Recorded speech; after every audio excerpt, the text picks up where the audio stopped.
magre-real talk tayo. Magre-real talk tayo. Kasi kawawa naman yung mga taga Maynila. Baka hindi alam ng Metro Manila o ng buong Luzon. Kasi yung isang congressman, taga Luzon po yun. No? Para lang malaman ninyo. Baka lang nakakaligtaan nyo na. Doon sa mga, kasi sabi daw, ito daw, galing sa post. Yung pakita mo yung post. Ang nag-post daw, galing sa isang grupo ng reputable businessmen. O, sige. Sabi nila, ang claim, sige, hanapin nyo muna kaysa nagtatalo-talo sa likod. Sige, pakita nyo muna. Ang sabi nila, ito daw ay galing sa isang reputable group of businessmen. Okay, reputable yan ang ginamit na word. Doon sa grupo ng reputable businessmen. Dapat kayo magpasalamat sa aming mga taga Maynila. Bakit po? Ako po, derechahan. I am now speaking on behalf of the people of Manila. Dapat kayo magpasalamat sa amin. Bakit po? Businessmen, kaming mga taga Maynila, inaakap namin ng sakripisyo. Ang Divisoria ay ang tanging area na exempted sa curfew. Bakit po? Ba't nyo in-exempt yung Divisoria sa curfew? Mayor, bakit naman ganun? Kasi mga kababayan ko taga-lungsod, naaawa ho ako sa mga taga Metro Manila. Anong ibig sabihin nun, Mayor? Ba't kayo naaawa sa Metro Manila? Mayor lang kayo ng Maynila. Opo, dapat tayong maawa. Dapat tayong makiisa sa mga kapitbahay natin sa Metro Manila. Kasi tungkol to galing daw to sa reputable business group paliwanag natin sa kanila, baka lang nakakalimutan nila yung sakripisyong dinadama ng Maynila para lang mabigyan ng gulay ang mga palengke ng Metro Manila para mapadalhan ng mga manok, karne ang Metro Manila para mapadala ng toyo, paminta, sibuyas, kalamansi, munggo, yan pong lahat, ultimong mani, lahat ng prutas na halos nakikita ninyo na orange, apple, ubas, lechiyas, mga mangga, itlog, kami po sa amin galing yan. Tanong, Mayor, hindi naman kayo ang nagpo-produce niyan Opo, kasi yan ang tulong namin para patuloy na umagos, dumaloy ang pagkain sa Maynila, sa kani-kaniyang pamilyang bayan, at patuloy na umagos at dumaloy ang mga pangunahing bilihin ng tao sa Metro Manila at Greater Manila. Pinayagan namin, inayudahan namin, sinangyayunan namin ang polisiya ng gobyerno na patuloy pa rin bukas ang mga pamilyang pagkain na galing sa mga magsasaka natin, magpo-poultry, magkakarne. Sa Northern Luzon, mga mag-iitlog sa Batangas, mag-iitlog sa Laguna, magmamanok sa Laguna at Batangas, mag-iitlog, magmamanok sa Bulacan, magbibigas. Lahat halos ng bigas ninyo ay dito rin dinadala sa Maynila. Sa Dagupan, dinadala sa Binondo, dinadala sa Velasquez Tondo sa may ibaba ng Infanta Bridge. Lahat ng bigas halos sa Isabela. Lahat po yan pinayagan namin na makapasok sa Maynila. Bagamat kaming mga taga Maynila ay maaaring ma-expose sa COVID-19 dahil patuloy na pumapasok ang mga tao ritong hindi namang taga-lungsod ng Maynila. Dahil ang wholesaler ng itlog at manok bibili sa Blumentritt, dadali sa inyong mga palengke. Ganyan po naging mabait sa inyo ang mga taga Maynila. Baka lang nakakaligtaan nyo ha, uulitin ko, mani sa amin ang wholesale. Paminta sa amin din yan. Itlog, manok, karne, gulay ng buong Benguet. At yan, habang kayo kumakain, pati kamatayan ninyo, sa amin din galing, dahil bibili kayo ng bulaklak. Sa Maynila rin yan babagsak, yung mga bulaklak na nasa Baguio, Benguet, sa Dangwa yan binabagsak para ipamahagi rin at ma-enjoy ninyo ang mga bulaklak. Yan, yung regular na market. Kami sa Maynila ang nagbabayad ng sakripisyo. Pero wala kayong narinig sa amin. Wala kayong narinig sa amin. Ikinikipit balikat ng lungsod ng Maynila, ng tao sa Maynila. Yung sitwasyon na yan. Pwede ko naman isara ang Blumentritt para hindi na makapasok ang mga taga Quezon City, para hindi na makapasok ang mga taga Caloocan. Pero hindi. Dahil kami mga taga Maynila, may puso kami. Oo, minsan haragan kami. Oo, minsan parang matatapang kaming wala sa lugar. Oo, pero ang hindi mo maalis sa mga taga Maynila, pusong Pilipino kami. Kaming mga Manileño.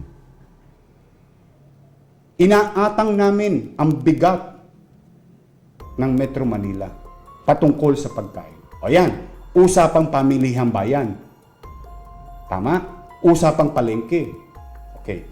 Isa pang real talk. Reputable business group. Kayo, yung mga medyo may kaya sa buhay, na namimili sa Pure Gold, namimili sa SNR, namimili sa, ano yung sa SM na grocery? Hypermart. O mga grocery ninyo, sa mga Rustans, lahat halos ng binibili nyong produkto dyan, na dilata, mga imported na karne, mga imported na prutas, sa Maynila rin po galing yan. Bakit? Kami na naman sa Maynila. Kami na naman sa Maynila ang nai-expose ng labas-masok ng tao. Bakit to? Nasa amin po ang Pier 2, 4, 6, 8, Gs, 12, 14, 16. Nasa amin po ang ICTSI. Nasa amin po ang ATI. Nasa amin po ang lahat ng international port. Ano naman ang kinalaman nun sa grocery na binibili ng mga may kaya sa buhay? Kasi kanina pinag-usapan natin Recto, pinag-usapan natin Blumentritt. O ngayon, yung pag-usapan naman natin mga grocery. Lahat ng binibili nyong grocery dyan, higit sa lahat, maraming item dyan sa Maynila galing. Bakit po? Galing sa pier namin. Pero hindi rin namin sinara ang pier. Bakit? Piniiralan namin, puso na naman ng mga taga Maynila. Para patuloy na umagos ang mga pangunahing pagkain, pangangailangan ng taong bayan. Sa mahirap, sa middle class, sa mayaman. O bakit ko yan sinasabi sa inyo? Baka lang nakakaligtaan po noong mga polyvirus. Yung polyvirus, mga political virus. No? Baka lang nakakaligtaan ninyo. Pag sinara ko ang Maynila, maleleche kayo lahat. And you don't dare me. I will utilize Section 16 of the Local Government Code in these trying times. Kaya ang dapat namin marinig sa inyo na mga nakikinabang sa Maynila patungkol sa negosyo, ipagpasalamat ninyo, huwag sa akin, sa mga taga Maynila. Kasi kami ang bumubuhat at umaatang ng patuloy na maibsan ang pangangailangan sa pangunahing bilihin ninyo sa buong Metro Manila. Tandaan ninyo, may isa pang isinara na bagsakan ng gulay sa isang syudad. Saan pupunta yun? Sa Maynila na naman. O, ito kami sa Maynila. Akap dito, akap doon. Bakit? Ang pinaiiral namin, hindi parokyal. Hindi kami-kami lang. Tapos kayo-kayo lang. Kundi ang pinaiiral namin sa Maynila, tayo-tayo. Dahil pag ang Maynila pumalpak, hawa-hawa din kayo sa Metro Manila. Pag ang isa pang syudad sa Metro Manila pumalpak, hawa-hawa rin tayo sa buong Metro Manila. Kaya hindi nyo ba naiintindihan ng aking panawagan? Magkaisa? Kasi ang problema sa NCR ay problema ng bawat sulok, iskinita, boulevard, avenida ng buong Metro Manila. Whether kayo'y nakatira sa mga condominium o whether kayo'y nakatira sa Baseco, sa Parola, sa Isla Putimbato, sa 105, sa Hapilan na nasunog pa kanina. Pare-pareho tayo. Papapahamak. O yun, para lang magkaintindihan tayo. Yan po, kung kami-kami lang dito, ano ba namang ipasok ko lang yung ano yung kailangan namin? Bakit namin kayo pangangalagaan? Hindi naman kayo taga Maynila. Pero hindi. Sapagkat ito'y pandemic. At ang panawagan ng Pangulo, ano sabi ng Pangulo? Kung maalala ninyo? Ha? Solidarity. Pagkakaisa. Yan ang ipinakikita ng Maynila sa buong bansa. Kami ang nagbabayad ng sakripisyo. At hindi kaila sa inyo ang patuloy na pagdami ng presensya ng positibo sa COVID-19 sa lungsod. Totoo, may pagkakamali din ang ilan naming kababayan. Pero, hindi namin sila kinukonsenti. Kaya hindi marapat na gawin ninyo ito sa Maynila na ipoproject nyo ang mga taga Maynila walang disiplina. Hindi po. Unfair po yun. Gulay, karne, itlog, manok, bigas, bulaklak, prutas, paminta, toyo, name it. You are going to get it in Manila. Ang kwento nga nung isang siyudad Ano daw? Meron pa isang kwento. Wala na ho kami, mahal po ang gulay. Bakit? Wala pong mabilihan sa Divisoria. See? Paano kung sinarapan namin? Paano kung sinarapan namin? O ngayon, kaya po napakahirap, very challenging na ayusin ang lugar na yan sa gabi. Kasi gabi lang mo pinapayagan dyan dahil no sa araw. No. You know me. Since July 1. No. At hindi po namin binubuhat ang bangko namin.